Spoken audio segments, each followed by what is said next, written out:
Hello everyone, once again मैं धर्मेश रेठिया आपका स्वागत करता हूं मेरे यूट्यूब चैनल में that is biology of life. आज हम एक बहुत ही इंपॉर्टेंट टॉपिक के बारे में बात करने जा रहे हैं। ये वीडियो उन लोगों के लिए है जिनको पीएचडी में एडमिशन लेना है। अगर आप पीएचडी में एडमिशन के लिए इंटरेस्टेड हो तो ये वीडियो आपके लिए है।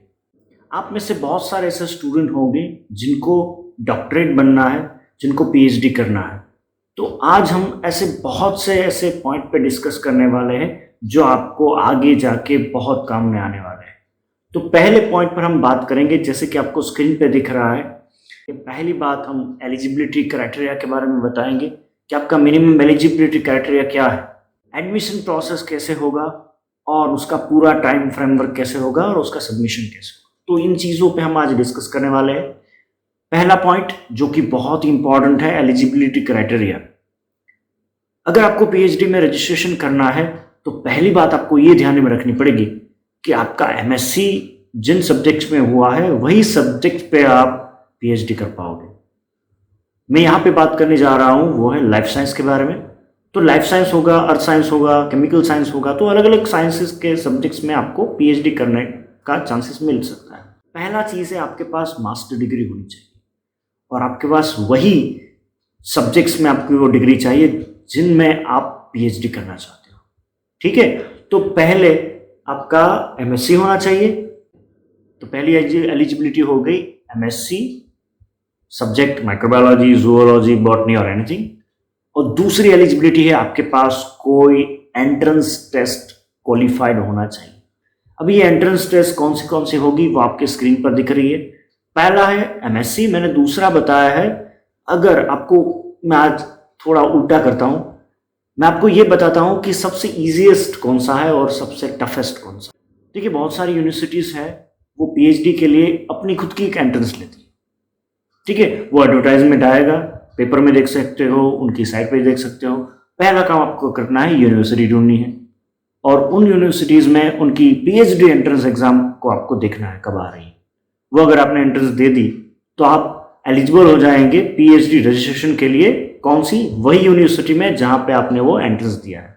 तो यूनिवर्सिटी खुद एक एंट्रेंस एग्जाम कंडक्ट करेंगी, लेकिन उसका एक लिमिटेशन ये है कि ये जो रजिस्ट्रेशन है आप खुद सिर्फ वही यूनिवर्सिटीज में कर पाएंगे जहां पे आपकी एंट्रेंस वो क्लियर है। खुद जो भी यूनिवर्सिटीज में आपने एंट्रेंस क्रैक किया है वही आप रजिस्ट्रेशन कर पाएंगे। दूसरा जो ऑप्शन है वो है सेट।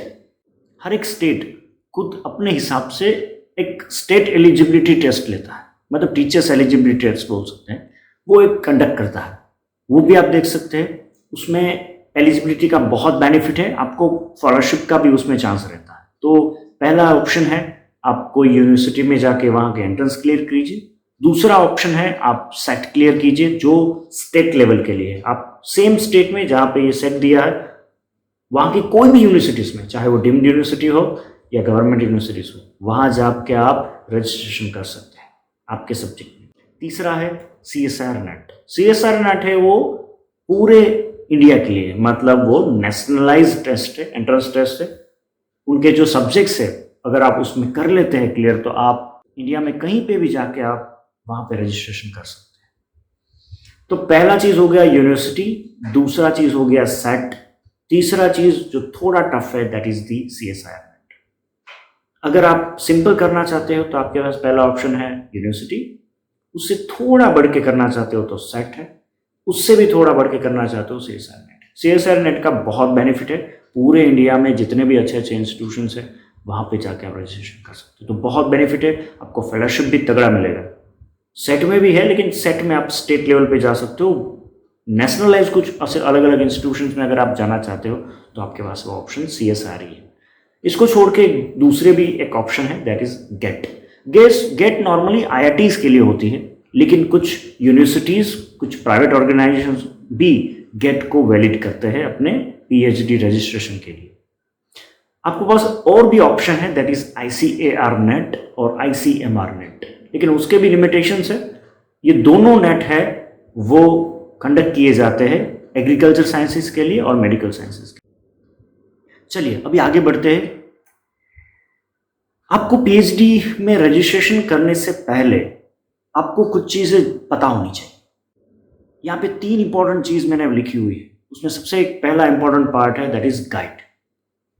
गाइड अपने हिसाब से चूज कीजिए, जहाँ पे आपके सब्जेक्ट या जिन जिन टॉपिक पे आपको इंटरेस्ट है उस हिसाब से गाइड चूज कीजिए। तो गाइड का बहुत बड़ा रोल रहता है आपके पीएचडी के लिए।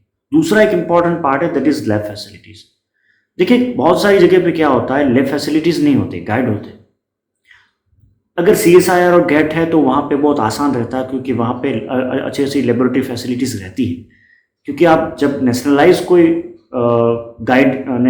कोई इंस्टीट्यूशन में अगर आप पीएचडी कर रहे हो तो वहाँ पे बहुत अच्छा होता है। लेकिन अगर आप वहाँ पे नहीं कर रहे हो, कोई यूनिवर्सिटी है जो छोटी यूनिवर्सिटी है, ऐसी कंडीशंस में वहाँ पे आपको लैब फैसिलिटी देखनी पड़ती है। कई जगह पे ऐसा भी होता है, मेरे साथ ऐसा हुआ था कि मैंने जब पीएचडी किया तो मेरे पास लैब फैसिलिटी मेरे कॉलेज की थी, तो वहाँ पे बहुत मिनिमम रिक्वायरमेंट्स थी। तो ऐसे केसेस भी होते हैं जहाँ पे आपको देखना पड़ता है। तो पहली चीज़ बहुत इंपॉर्टेंट है गाइड। दूसरा एक इंपॉर्टेंट चीज़ है लैब फैसिलिटीज़। तीसरी चीज़ बताया फेलोशिप। देखो आपको फेलोशिप नहीं है, आपके पास सैलरी नहीं हो, तो शायद आपको प्रॉब्लम भी हो सकती है। बहुत सारी जगह पे क्या होता है, स्टूडेंट्स बीच में ही छोड़ देते हैं पीएचडी, क्योंकि उसके पास फंडिंग नहीं होती है। विदाउट फंड तो कोई भी काम नहीं कर पाएगा, क्योंकि खाना तो खाना पड़ेगा। तो ऐसी कंडीशंस में आपको 3 चीज़ें बहुत देखनी है। गाइड देखना है, लेबोरेटरी फैसिलिटीज़ देखनी है, क्योंकि आपको वहाँ पे काम करना है। आपने टॉपिक ऐसा चूज कर लिया जो लेबोरेटरी फैसिलिटीज़ के हिसाब से नहीं हो सकता, तो आप क्या करो। तो गाइड, फैसिलिटीज़ और जो फेलोशिप है वो बहुत इंपॉर्टेंट है। अभी मैंने जो बताया है ये बातें तब होगी, ये जो मैंने यहाँ पे जो बातें बताई है वो सब, अभी मैं जो बातें बताने जा रहा हूँ वो सब बातें तब अप्लाई होगी जब हम पीएचडी में रजिस्टर हो जाएंगे। ठीक है, उनका कैसे शेड्यूल रहता है मैं आपको बताता हूँ। आपकी एलिजिबिलिटी हो गई है, आपके पास पहली चीज़ है एमएससी है, आपके पास कोई एलिजिबिलिटी है, आपने रजिस्ट्रेशन कर लिया। अब क्या होगा, रजिस्ट्रेशन के बाद जो इम्पोर्टेंट बात आएगी वो आएगी कोर्स वर्क। देखिए हमारा जो पूरा जो पीएचडी प्रोग्राम है वो 3 साल का रहता है, और 3 साल में आपको पहले 6 महीने हैं वो कोर्स वर्क करने होते हैं। कोर्स वर्क मतलब कुछ नहीं है, रिसर्च मैथोडोलॉजी होता है, वो आपको सिखाते हैं कैसे रिसर्च होता है, उसका मैथोडोलॉजी कैसे होती है, वो सब आपको समझाएंगे 6 मंथ्स में। वो होने के बाद आपको जो सर्टिफिकेट इशू होगा, आपने जो कोर्स वर्क किया है उसका एक सर्टिफिकेट आएगा, सर्टिफिकेट इशू करेंगे, फिर जाके आपका रजिस्ट्रेशन होगा। तो बहुत डिफिकल्ट है। पहली चीज़ आपके पास एमएससी है, दूसरा चीज़ हो गया आपके पास हो गया एलिजिबिलिटी, कोई मतलब कोई नेट वेट है या फिर कोई आपने एंट्रेंस क्लियर किया है, तीसरा चीज़ आ गया आपका कोर्स वर्क। तो ये 3 चीज़ें मिला के आपको रजिस्ट्रेशन करेंगे। ये 3 चीज़ में एक भी नहीं होगा तो आपका पीएचडी रजिस्ट्रेशन नहीं होगा। रजिस्ट्रेशन हो गया, अभी आपके पास 2.5 साल है, 2.5 ईयर्स, जिसमें आप मिनिमम 2.5 ईयर्स है, आप मैक्सिमम 7 ईयर्स ले सकते हो। तो 2.5 ईयर्स में आपको कंप्लीट कर सकते हैं। बाद में जो बात आएगी वो है 2.5 ईयर्स होने के बाद, और 2.5 ईयर्स में आपको कौन कौन सी चीज़ें देखनी है। पहली चीज़ आपका पूरा वर्क कंप्लीट हो जाना चाहिए। दूसरा चीज़ जो इम्पोर्टेंट पार्ट है वो है रिसर्च वर्क। आपके रिसर्च पब्लिकेशंस होने चाहिए। बहुत सारी जगह पे 2 पेपर्स होते हैं जो आपको यूजीसी केयर लिस्टेड जर्नल्स में पब्लिश करने होते हैं, और दूसरी चीज़ आपके पास कॉन्फ्रेंस के सर्टिफिकेट्स है, मतलब आपने कॉन्फ्रेंसेस में पार्टिसिपेशन किया होना चाहिए। मतलब आपने या तो पोस्टर प्रेजेंटेशन किया होना चाहिए या तो फिर आपने कोई ओरल प्रेजेंटेशन किया होना चाहिए। तो ठीक है, तो मैं फिर से बता देता हूँ, 2.5 ईयर्स, 6 मंथ्स का आपका होगा कोर्स वर्क। उसके बाद भी एक बहुत इंटरेस्टिंग चीज़ है, आपको एवरी 6 मंथ्स एक प्रोग्रेस रिपोर्ट देना पड़ेगा। अभी ये नया रूल है, उसके हिसाब से आपको एक बार रजिस्ट्रेशन होने के बाद हर 6 महीने आपको गाइड के पास जाके वहाँ पे प्रोग्रेस रिपोर्ट सबमिट करना है। बहुत सारी जगह पे यूनिवर्सिटीज़ में भी होता है।